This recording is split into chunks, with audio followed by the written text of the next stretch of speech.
Mwiriwe muraho, nge ndi Betty. Ndagushimira wowe tugiye kubana muri iyi video. Amahoro y'Imana bane nawe.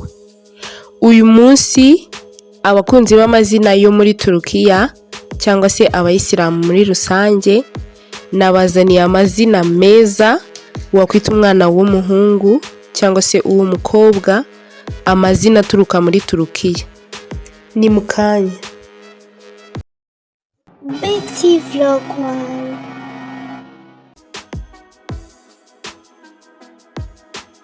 Kaduhere ku mazina wakwita umwana w'umuhungu, amazina afite inkomoko muri Turukiya. Ku mwanya wa 15 turahabona izina Naim, ni izina ry'abahungu, rikomoka muri Turukiya, rikaba risobanuye kwishima cyangwa se ibyishimo.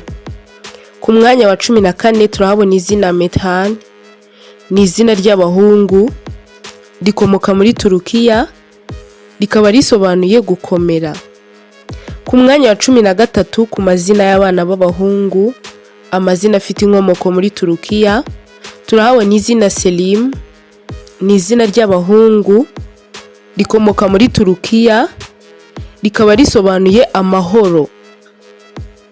Nagutinda dukomeze ku mwanya wa 12 aho tubona izina Nadir, ni izina ry'abahungu, rikomoka muri Turukiya, rikaba risobanuye iby'agaciro.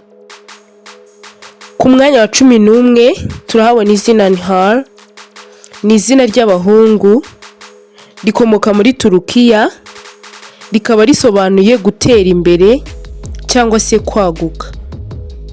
Ku mwanya wa 10 ku rutonde rw'amazina 15 wakwita umwana w'umuhungu, amazina afite inkomoko muri Turukiya, turahabona izina Tahir, ni izina ry'abahungu, rikomoka muri Turukiya, rikaba risobanuye gutungana cyangwa se ingeso nziza. Kadukomereze ku mwanya wa 9 aho tubona izina Lian, ni izina ry'abahungu, gusa rishobora no guhabwa abakobwa, rikomoka muri Turukiya, rikaba risobanuye kwamamara cyangwa se kumenyekana. Naho ku mwanya wa 8 turabona izina Naim, ni izina ry'abahungu, rikomoka muri Turukiya, rikaba risobanuye kwishima. Ku mwanya wa 7 turahabona izina Aydin, ni izina ry'abahungu, rikomoka muri Turukiya, rikaba risobanuye ubuhanga cyangwa se ubwenge.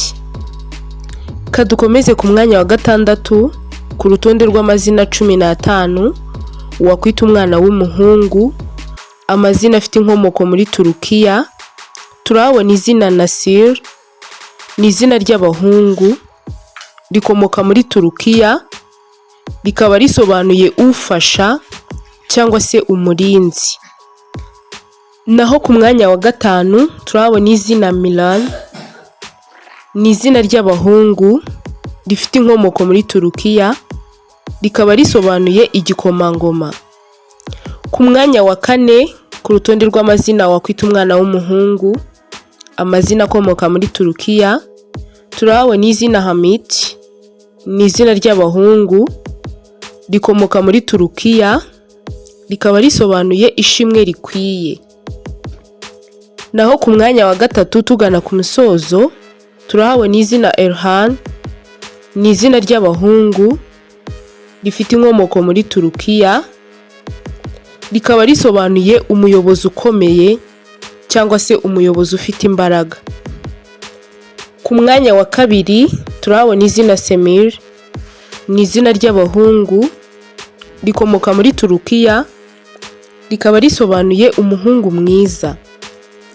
Ku mwanya wa mbere ari naho dusoreje urutonde rwacu rw'amazina 15 wakwita umwana w'umuhungu, amazina afite inkomoko muri Turukiya, turahabona izina Azad, ni izina ry'abahungu, rikomoka muri Turukiya, rikaba risobanuye kubohoka.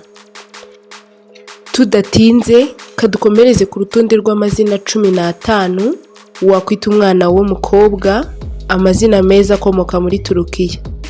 Ku mwanya wa 15 turahabona izina Irem, ni izina ry'abakobwa rikomoka muri Turukiya rikaba risobanuye ijuru.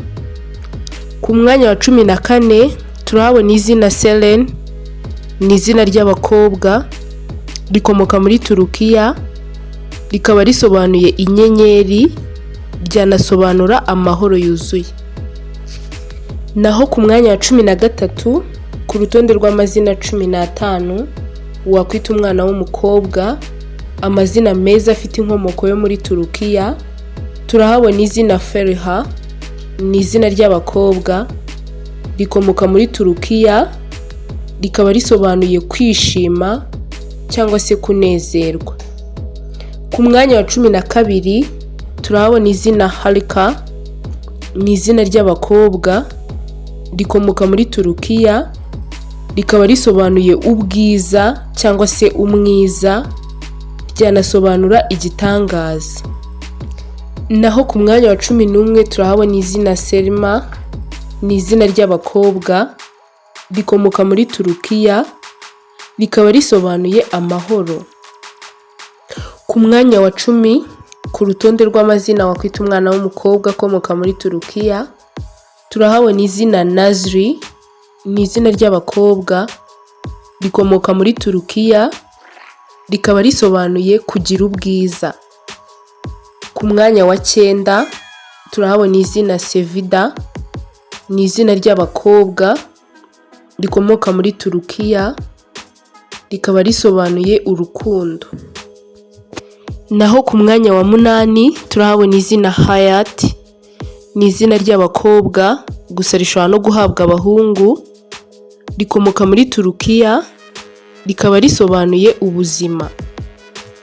Naho ku mwanya wa 7 turahabona izina Hande, ni izina ry'abakobwa rikomoka muri Turukiya rikaba risobanuye kumwenyura cyangwa se guseka.